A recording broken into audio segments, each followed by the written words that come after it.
এই যে রমজান মাস সামনে আসবে, এই রমজান মাসেও রোজা রেখে মানুষ মাপে কম দিবে না? পণ্যের দাম বাড়িয়ে দিবে না? পণ্য মজুত করে বাজারে কৃত্রিম সংকট তৈরি করবে না? কিছু অসাধু ব্যবসায়ী তৈরি হবে রমজান মাস, তার অপেক্ষায় বসে আছে কখন রমজান আসবে দাম বাড়িয়ে দিব, অপেক্ষা করে বসে আছে। আর আমি বিগত দুটো লেকচারে বলেছি, কেউ কেউ বলতে পারে ভবিষ্যৎবাণী করছে, কিন্তু যারা বাস্তবতা বোঝে তারা বুঝবে এটা বাস্তব, ভবিষ্যৎ না, এটা বর্তমান। বর্তমানটা কি? আসন্ন রমজানে জিনিসপত্রের দাম দ্বিগুণ হয়ে যাবে, আরও বেশি হতে পারে। আসন্ন রমজানে জিনিসপত্রের দাম অনেক বেড়ে যাবে। কি করবেন এখন? আপনি না হয় সামর্থ্যবান কিছু খেয়ে পরে বাঁচতে পারবেন, যার সামর্থ্য নাই সে কি করবে? কিভাবে আমরা চলবো তাহলে? সমাধান, আপনার যদি 5টা খেজুরে ইফতার করা হয়ে যায়, 10টা খেজুর খাওয়ার দরকার নাই, 5টা খেজুর দান করে দিবেন। পারা যাবে ইনশাল্লাহ? যদি আপনার একটা কাপড়, একটা ড্রেসে ঈদের পোশাক হয়ে যায়, আরেকটা কেনার দরকার নাই, ওইটা অন্য কাউকে দান করে দিবেন ইনশাল্লাহ। পারা যাবে? বাংলার মাটিতে প্রতি 5 জন মানুষের মধ্যে একজন হচ্ছে দারিদ্র সীমার নিচে বাস করে। আমাদের দেশে দারিদ্রের হার কত? কত পার্সেন্ট? কত পার্সেন্ট বলেন? 20%। কত পার্সেন্ট? এই করোনার সময় এটা অনেক বেশি ছিল, আস্তে আস্তে আলহামদুলিল্লাহ কমতে কমতে এখন 20 আসছে। 20 মানে হচ্ছে প্রতি 5 জনে একজন স্বাভাবিক খাবার খেতে পারে না, প্রতি 5 জনে একজন 3 বেলা ভালো করে খেতে পারে না। এখন রমজান মাসে কি করি আমরা? আমরা 4 জন মিলে ওই ভাইয়ের দায়িত্ব নেই, তাই করি না? আমরা 4 জন মিলে ওই ভাইয়ের দায়িত্ব নেই, তার খাবার, তার ইফতার, তার সাহারি, তার পরিবারের দেখাশোনা, তার পোশাক আশাকের আমরা দায়িত্ব নিই না? আমরা জাকাতগুলো দেই না? আমরা ওসর, সাদাকাতুল ফিতর এগুলো দেই না? এতে করে একটা ব্যালেন্স তৈরি হয়, ওই 4 জন মিলে 5ম ব্যক্তির দায়িত্ব নেওয়া হয়।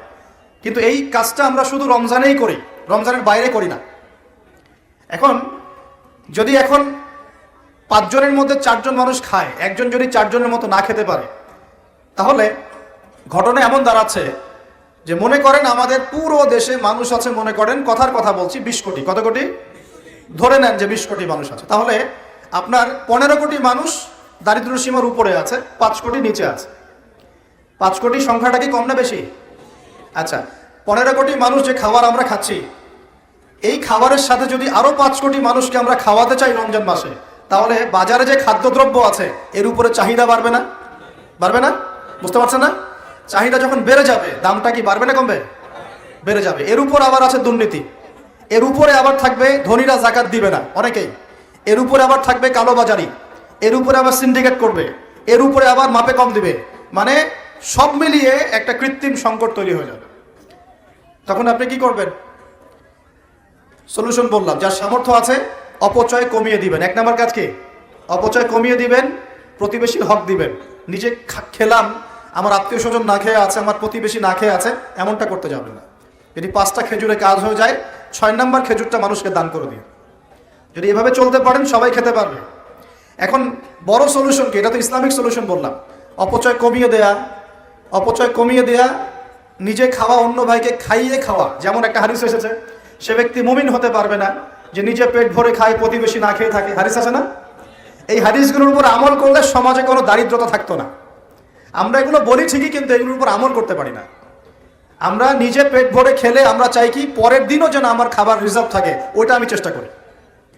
মানুষকে দান করা তো দূরের কথা, আমার যতটুকু আছে আরো ডাবল করতে চাই, ট্রিপল করতে চাই, আরো বেশি করতে চাই। এতে করে সমাজে কি হয়েছে জানেন? সমাজে এক শ্রেণীর মানুষ দিন দিন ধনী হয়েছে, আর এক শ্রেণীর মানুষ দিন দিন গরিব হয়েছে। মধ্যবিত্তের সংখ্যা কিন্তু খুব কম এখন, কারণ ধনীরা দিন দিন ধনী হচ্ছে, গরিবরা দিন দিন গরিব হচ্ছে। মাঝখানে আমরা কিছু মানুষ পড়ে আছি, না কারো কাছে হাত পাততে পারি, না কারো কাছে মনের কথা বলতে পারি। মধ্যবিত্তরা এমন না যে মান সম্মানের খাতিরে কাউকে কিছু বলতেও পারে না, কারো কাছে হাতও পাততে পারে না। আর দরিদ্র মানুষরা না হয় চেয়ে খেতে পারে, তাই না? তো একটু বোঝেন, আলোচনা অনেক গভীরে যাবে। প্রিয় ভাইয়েরা, আমরা যদি অন্যের দায়িত্ব নেওয়ার মনোভাব রাখি যে আমি নিজেও খাবো, আমার প্রতিবেশীকে খাওয়াবো, আমার আত্মীয়দেরকে খাওয়াবো, এবং আমি অপচয় করব না, আমার খাবার যতটুকু হয়ে যায় এতটুকুতে তুষ্ট থাকবো, বাকিটা আমি দান করব, সদকা করব। রমজানে যদি এরকম করতে না পারেন, রমজানে আপনাদের ভয়াবহ বিপদ অপেক্ষা করছে। বলতে পারেন যে ভবিষ্যৎবাণী করে গেল নাকি? দেখেন না কি হয়, কথাটা আগে শোনেন তো, কথাটা শুনে আগে দেখেন তো কি হয়। ইসলামিক সলিউশন কি? অন্যের পাশে দাঁড়ানো। ইসলামিক সলিউশন কি? অপচয় কমানো। ইসলামিক সলিউশন কি? জাকাতগুলো দেয়া। যখন ধনীরা জাকাতগুলো দেয়া শুরু করবে, তখন দরিদ্রর পেটে গিয়ে ভাত পড়বে। ধনীদের সম্পদে যে জাকাত আছে এই জাকাতগুলো যখন আপনারা সুষ্ঠুভাবে বন্টন করবেন তখন গরিবের পেটে ভাত পড়বে। শুধু এইসব তন্ত্রমন্ত্র আর খাতা কলমের ইকোনমিক্স দিয়ে সমাজে শান্তি প্রতিষ্ঠা হবে না। খাতা কলম বইপত্র অর্থনীতি দিয়ে সমাজে শান্তি প্রতিষ্ঠা হয় না, বরং সমাজে কি হয়? পুঁজিবাদ হয়। পুঁজিবাদ কি জিনিস? ধনী দিন দিন ধনী হতে থাকবে, এক শ্রেণীর মানুষের কাছে ধন সম্পদ কেন্দ্রীভূত হতে থাকবে, এক শ্রেণীর নির্দিষ্ট একটা শ্রেণীর কাছে ধন সম্পদ কুক্ষিগত হতে থাকবে, বাকিদের রক্ত চুষে চুষে এরা বড়লোক হবে। ধনী যারা আছেন তাদের সম্পদের যে জাকাত আসবে, এই জাকাতটা দরিদ্রদের মধ্যে বন্টন করতে হয়। যদি এটা করতে পারতেন সমাজের সবাই 3 বেলা খেতে পারতো, না খেয়ে মরতো না কেউ। কে শুনবে কার কথা? এগুলো তো বললেও সমস্যা, করলেও সমস্যা। কারণ আমরা বললে হয়ে যাব ধর্মান্ধ, আর যদি মুসলিমরা করে তারা হয়ে যাবে আশ্চর্য একটা অবস্থা। সারা বিশ্বে যারা একনিষ্ঠভাবে ইসলাম পালন করতে চায় ওদেরকে সারা বিশ্বে মৌলবাদী বলে প্রচার করা হয়েছে, অথচ সমাধান কিন্তু এখানে। এই যে আমার হাতে যে কিতাবটা দেখছেন, এই কিতাবের মধ্যে আল্লাহ পাক সমস্ত বিষয়ের সমাধান নাজিল করেন নাই? এটা মুখে বলছি আমরা, ঠিক। কয়জন বিশ্বাস করে কথা? কয়জন সত্যি মন থেকে বিশ্বাস করে যে আল কোরআনুল কারীমে সত্যি সত্যি আল্লাহ পাক সমস্ত বিষয়ের সমাধান নাজিল করেছে? আজকে জুমার দিনে সূরা কাহফ পড়তে হয়, তাই না? এই সূরা কাহফের 54 নম্বর আয়াতে, কত নম্বর? 54 নম্বর আয়াতে আল্লাহ পাক বলছেন ওয়ালাকাদ সাররাফনা ফি হাযাল কুরআন লিন-নাস মিন কুল্লি মাসাল। আল্লাহ বলেছেন, দেখে নিন, আল্লাহ বলছেন নিঃসন্দেহে, নিঃসংকোচে, অবশ্যই আমি এই কোরআনের মধ্যে শুধু মুসলিমদের জন্য নয়, পুরো মানব জাতির জন্য সমস্ত বিষয় ব্যাখ্যা করেছে। আল্লাহ পাক বলেছেন শুধু মুসলিমদের জন্য, পুরো মানব জাতির জন্য যত বিষয় প্রয়োজন আমি আল্লাহ এই কোরআনের মধ্যে ব্যাখ্যা করেছি। কে বলেছেন? আল্লাহ কি মিথ্যা কথা বলেন? তার রাসূল কি মিথ্যা কথা বলেন? তাহলে আমাদের মানতে সমস্যা কোথায়? মানতে কি সমস্যা? এই যে বললাম, যদি আমরা ইকোনমিক সেকশনে সমৃদ্ধি চাই, একটা স্টেবিলিটি চাই, অবশ্যই জাকাত ইম্পোজ করতে হবে। জাকাত ছাড়া অর্থনৈতিক সাম্য আসবে না। মনে করেন বাংলাদেশে মনে করেন যে 1 কোটি মানুষের উপরে জাকাত ফরজ, কথার কথা বলছে, কথার কথা। এই 16 কোটি 20 কোটি মানুষের মধ্যে মনে করেন 1 কোটি মানুষের উপর জাকাত ফরজ হয়েছে। আছেন এমন মানুষ? জাকাত মানে কি? কত পার্সেন্ট দিতে হবে সম্পদের? 2.5%। 100 টাকায় 2.5 টাকা, এই তো। আচ্ছা, এখন 1 কোটি টাকায় এই টাকাটা কি ছোট না বড়? আর এটা একজনের হিসাব করলাম, যদি এরকম আমি 1 লাখ মানুষের হিসাব করি কত টাকা আসবে? এই টাকা দিয়ে আপনি কি করতে পারবেন? নিঃসন্দেহে আপনি দরিদ্র মানুষের সেবা এটা কাজে লাগাতে পারবেন। জাকাতে যে 8টা খাত আছে না?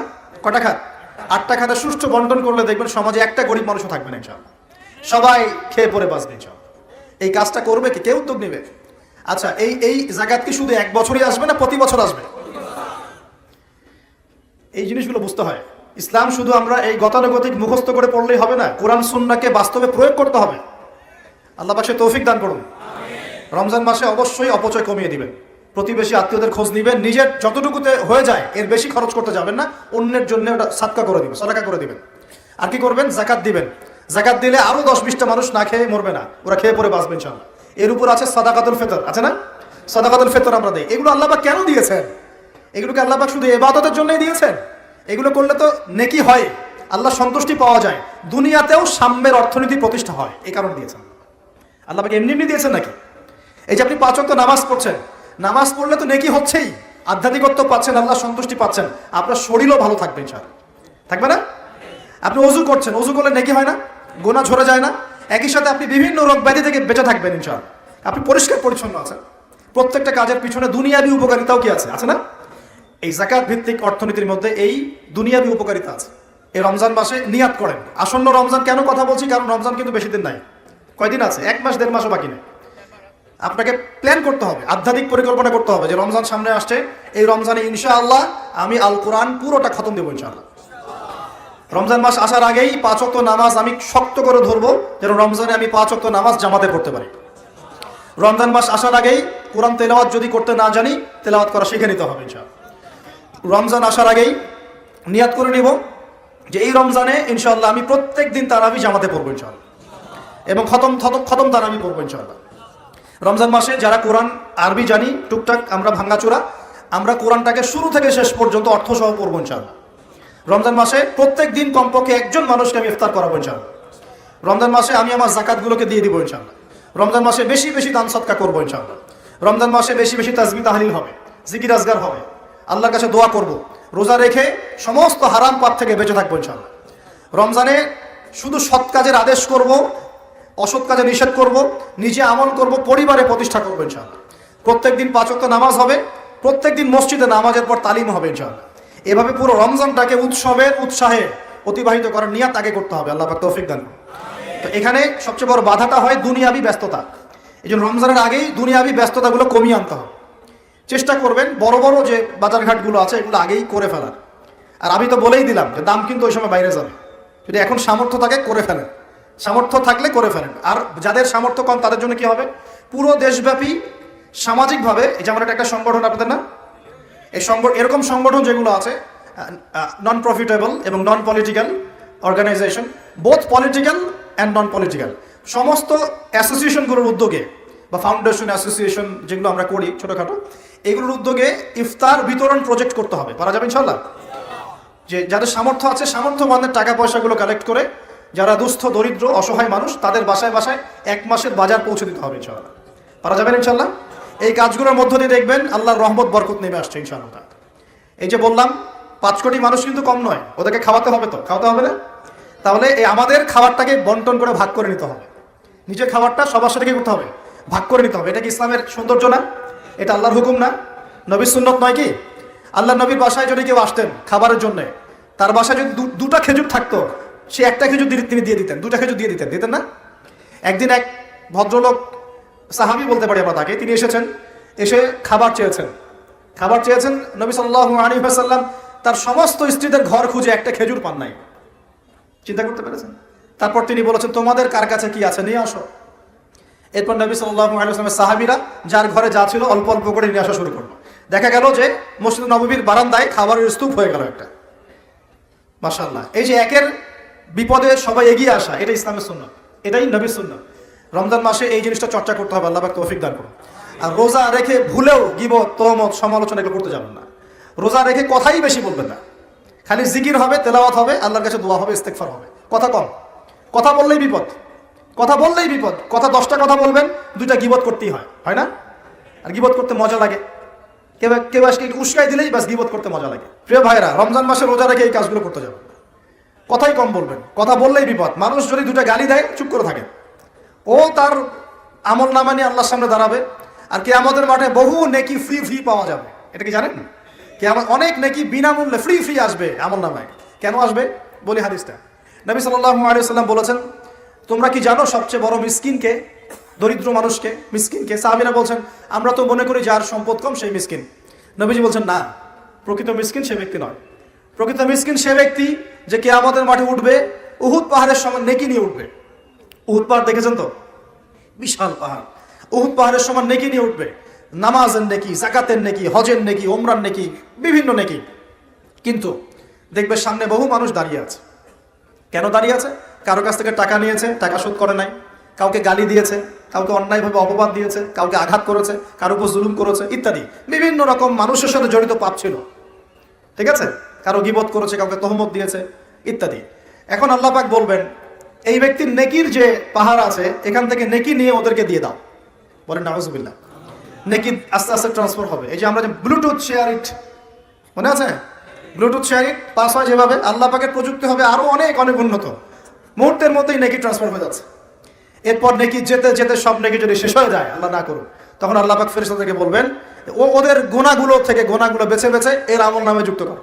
বলেন নাউজুবিল্লাহ। এরপর এই ব্যক্তি এই বিশাল নেকি অর্জন করার পরেও জাহান্নামে যেতে হবে। আল্লাহ পাক হেফাজত করুন আমাদেরকে, বলি আমিন। তো মানুষের সাথে জড়িত পাপটা খুব ডেঞ্জারাস। তো রোজা রাখার তাৎপর্য কি? যে আমরা যেন এই শিক্ষাটাকে সারা বছর ধরে রাখতে পারি। এই কারণেই রমজান মাসে রোজা রেখে জিকির হবে বেশি, তাসবিহ তাহলিল বেশি, কোরআন তেলাওয়াত বেশি, আমর বিল মারুফ নাহি আনিল মুনকার হবে, তার দার্স হবে, দিনের কথা হবে।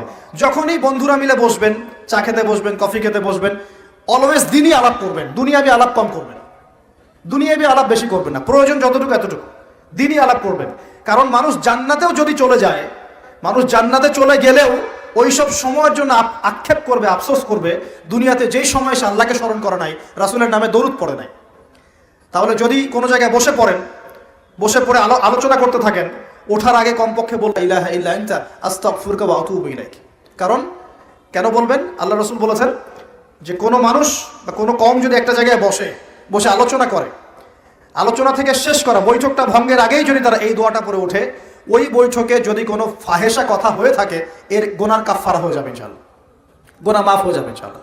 আর যদি ওই বৈঠকে ভালো কোনো কথা হয়, ওই কথাগুলো কিয়ামতের মাঠে তার জন্য দলিল হবে ইনশাআল্লাহ। তো এই দোয়াটা পড়ার চর্চা করবেন। তো যেটা বলছিলাম, দেখেন আমরা যদি একে অপরের খাবারগুলো ভাগাভাগি করি, যাকাতগুলো প্রদান করতে পারি এবং রমজানের রোজাগুলো ঠিকঠাক রাখতে পারি, আল্লাহর বিধানগুলো ঠিকঠাক মানতে পারি, সমাজে দারিদ্রতা থাকবে না ইনশাআল্লাহ।